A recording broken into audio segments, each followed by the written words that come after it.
সাজেক নাম তো শুনেছেন হয়তো। বাংলাদেশের সবচেয়ে সুন্দর জায়গাগুলোর মধ্যে অন্যতম হচ্ছে এই সাজেক। ভূপৃষ্ঠ থেকে 1800 ফুট উচ্চতায় এর অবস্থান। এখানের সকালের সূর্যোদয়, বিকেলের সূর্যাস্ত এবং এক রাশি মেঘ আপনার মনকে ভালো করে তুলবে। অনেকের মতো আমার সৌভাগ্য হয়েছে এই সাজেকে আসার, এবং আজকের ভিডিওতে থাকবে সাজেক ভ্রমণের সকল কিছু। তো চলুন আজকের ভিডিও শুরু করা যাক।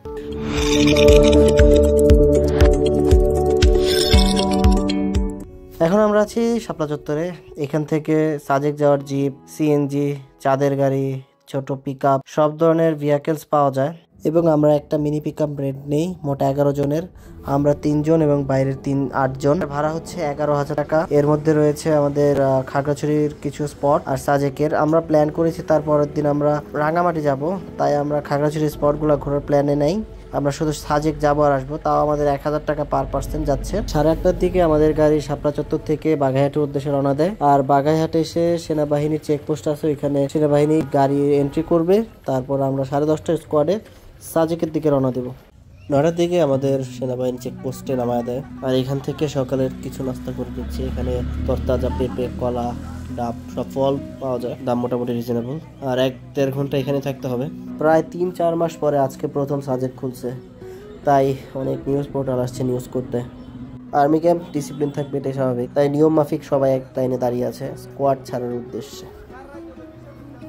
11:15টার দিকে আমাদের গাড়ি ছাড়ে এবং এই সুন্দর রাস্তা দিয়ে আমরা সাজেকের উদ্দেশ্যে রওনা দিচ্ছিলাম। আর রাস্তা দেখে আমার শুধু একটা কথাই মনে পড়ছিল, আমার বাইকটা নিয়ে আসলে খুবই জোশ হইতো।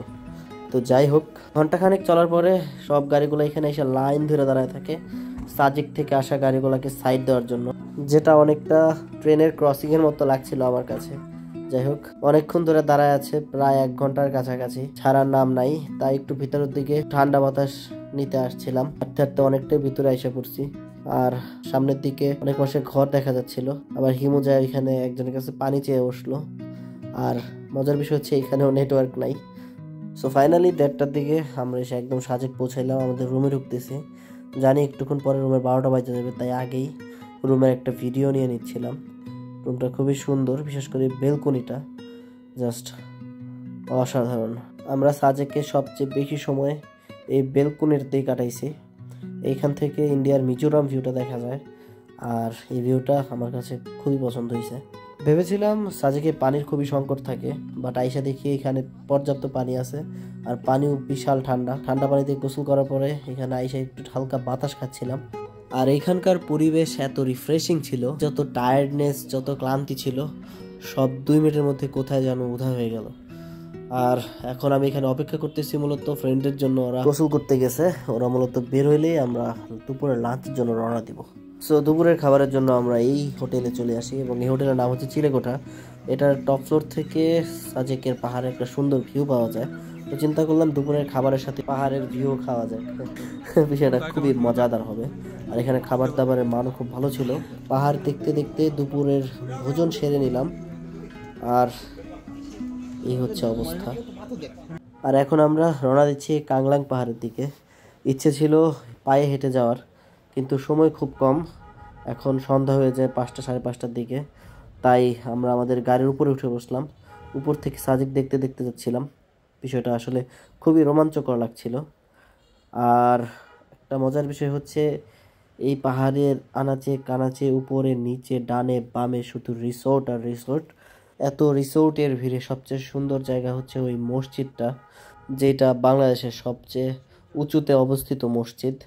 মসজিদের চারপাশ থেকে পাহাড়গুলো যা সুন্দর দেখা যায় বলার মতো না। তো আমরা যতই সামনের দিকে এগোচ্ছিলাম, আমরা সূর্যটাকে দেখছিলাম পশ্চিমের দিকে হেলে পড়ছে, মানে বুঝতে পারছিলাম যে সন্ধ্যা ঘনিয়ে আসছে। আর কাংলাংয়ে ওঠার সময় এই রাস্তাটা আমার কাছে সবচেয়ে সুন্দর লাগে। মানে যদি নিচে মেঘ থাকতো, মনে হয়তো মেঘের উপর দিয়ে আমরা ভেসে ভেসে যাচ্ছি। তো এভাবেই আস্তে আস্তে আমরা কাংলাংয়ের দিকে আগাচ্ছিলাম এই সৌন্দর্য দেখতে দেখতে। তো পাহাড়ের কাছাকাছি এসে সবাইকে এখানে নামায় দেয়। এখান থেকে পায়ে হেঁটে কাংলাংয়ের চূড়ায় উঠতে হবে। আর এইখানের ওয়েদারটা, সূর্যটা সব কিছু মিলেমিশে খুব সুন্দর লাগতেছিল, বিশেষ করে বাতাসটা অসাধারণ। তো কিছু দূর ওঠার পরেই দেখি সূর্যের কালার হলুদ থেকে কমলা হয়ে গেছে, মানে সন্ধ্যা হয়ে আসছে। আর পশ্চিম দিকের আকাশ একদম অন্ধকারাচ্ছন্ন হয়ে গেছে। আর খুব সুন্দর একটা চাঁদ উঠছে, যেটা আমার খুব পছন্দ হয়েছে। আর ব্যাকগ্রাউন্ডে কেউ একজন স্যাক খাইছে, বক্সে স্যাক খাওয়ার গান ছাড়ছে, যেটা এই ওয়েদার সাথে একদমই মানায় না। যাই হোক, মজার বিষয় হচ্ছে এখানেও কয়েকটি রিসোর্ট দেখলাম। এই রিসোর্টগুলো আমার খুব পছন্দ হয়েছে। নেক্সট টাইম যদি আসি ইনশাল্লাহ রিসোর্টগুলোতে স্টে করার চেষ্টা করব। হঠাৎ করেই দেখতে দেখতে সূর্য মামা বিদায় নিয়ে নিল। ব্যাকগ্রাউন্ডে যে গান চলতেছিল মনে হচ্ছিল সূর্যটা আমার থেকে বিদায় নিতেছে গুড বাই বলে। তো যাই হোক, বিষয়টা খুবই মানে কষ্ট এবং বেদনাদায়ক লাগতেছে। একটা সূর্যের পতন যাওয়ার সময় কি অবস্থা ভাই, এত মানুষ কোথা থেকে আসলো? ওঠার সময় এত মানুষ পাই নাই, এখন ভরপুর মানুষ, নামা যাচ্ছিল না। আর একটু পরে সন্ধ্যার পরে আমরা চলে আসি স্ট্রিট ফুডের দোকানে, এসে এখানে বাঁশ খাই। বাঁশ খাওয়ার পরে দেখি আরও অনেক মানুষ নানান রকম বাঁশ খাওয়ার জন্য প্রস্তুত। তো বাঁশ খেতে খেতে আমরা আস্তে আস্তে চলে যাই মেঘপুঞ্জি রিসোর্টটার সামনে। ভাইরে ভাই, রাত্রেবেলা এত সুন্দর লাইটিং করছে, মানে এখানে দাঁড়া দাঁড়া চা খাইতেছিলাম। চা খাইতে খাইতে এই জায়গাটা দেখে এত সুন্দর লাগছে, বলার মতো না। মানে মানুষজনের রুচি আছে দেখে বোঝা যাচ্ছে। দুপুর থেকে বাইরে ঘোরাঘুরির পরে এখন সন্ধ্যার পরে রিসোর্টের বেলকনিতে আইসা বসছি। আর আইসা দেখি চাঁদ আমাদের মাথার উপরে। আর আজকে হচ্ছে ফুল মুন। ফুল মুন হওয়াতে চাঁদটা এত পরিষ্কার আর এত উজ্জ্বল দেখা যাচ্ছিল। আর সাজেক হচ্ছে ভূপৃষ্ঠ থেকে 1800 ফিট উপরে। এখান থেকে চাঁদটা মনে হচ্ছিল আরো কাছে। আর নিচের পাহাড়গুলো আরো স্বচ্ছ সুন্দর দেখা যাচ্ছিল রাতে বেলাও। মানে এগুলা খালি চোখে না দেখলে আপনি বুঝতে পারবেন না কতটা চমৎকার লাগছিল। তো এখন হচ্ছে আমাদের আবার বাঁশ খাওয়ার পালা। বাঁশের ভেতর মুরগি, যেটার নাম দিছে বেম্বো চিকেন। তো একটা ইচ্ছা ছিল না নেওয়ার, তাও নিলাম হিমুর জোরাজোরির কারণে। এমনিতে নর্মাল চিকেনগুলো আমার কাছে ভালো লাগছে, খাসি একটা খাইছিলাম ওইটাও ভালো লাগছে। তবু প্লেস অনুযায়ী কিছু কিছু খাবার একটু টেস্ট করে দেখা লাগে, তাই নেওয়া আর কি। এই ব্যাম্বো চিকেনটার দাম 650 টাকা নিছে দুইজনের জন্য। আমরা তিনজনে ভাগ করে নিয়েছিলাম, ভালো হয়েছে কারণ এটা লস প্রজেক্ট। তো ডিনারে বাঁশ খাইয়া আইসা এখন আমরা আমাদের রুমের থেকে সব খেতা বালিশ বাই করে বেলকনিতে এসে বসছি। এখানে এসে আড্ডা মারতেছিলাম, তখন হিমু আমার বক্সে একটা ব্যাকগ্রাউন্ড মিউজিক ছাইরা ওর মোবাইলটা ওই বক্সের সামনে রাইখা দৌড় মেরে এসে এখানে বসলো। বসে একটা ভাব নিতেছে যে ও মোবাইল চালাইতেছে, কিন্তু ও আমার সেকেন্ডারি মোবাইলটা নিয়ে পাসওয়ার্ড যায় না আনতাছে গুতাইতেছে। তো আমি কইলাম যে দেও পাসওয়ার্ডটা খুলে দিই। ও কইলো যে না থাক, দরকার নাই, তুমি খালি ভিডিওটা নেও। পরে বুঝলাম যে ও ভিডিও বানাইতেছে। তো যাই হোক, এইগুলা করতে করতেই আমাদের সারাটা রাত কেটে যায়। আর ভোর হতে না হতে আমরা সূর্যোদয় দেখতে বেলকনিতে চলে আসি। আর এসে দেখি একগুচ্ছ মেঘ বেলকনির নিচে, মানে এত সুন্দর ভাইবটা। তার উপরে সূর্য ওঠার আগেই পূর্ব দিকের আকাশ মোটামুটি অরেঞ্জ কালার হয়ে গেছে, মানে অসাধারণ।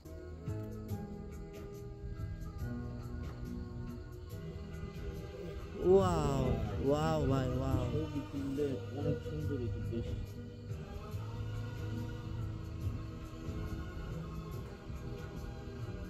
What a sunrise, man.